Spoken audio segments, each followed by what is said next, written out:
How to download Uno on PC. Hey everyone, welcome back to the channel. In today's video, I'll walk you through the process of downloading Uno on your PC so you can enjoy this classic card game on a bigger screen. So without further ado, let's get started.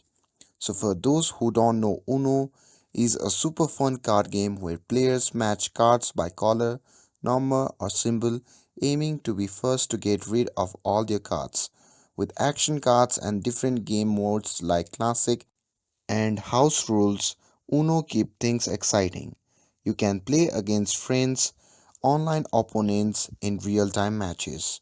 If you want to download the mobile version of Uno on your PC, you will need an Android emulator like BlueStacks or LD Player, but if you prefer the official PC version of Uno, you can get it through Steam.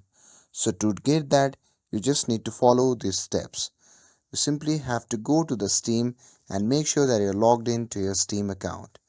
Once you are there, simply search for Uno in the Steam store and click on the game and select Add to Cart from the option.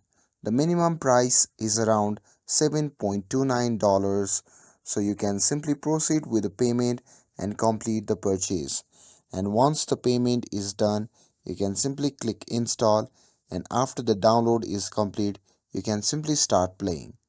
And that's how you can download Uno on your PC using either an emulator or the Steam version. With this, if you found this video helpful, then don't forget to like, share and subscribe to get updated for more videos. Thanks for watching and I'll see you in the next video.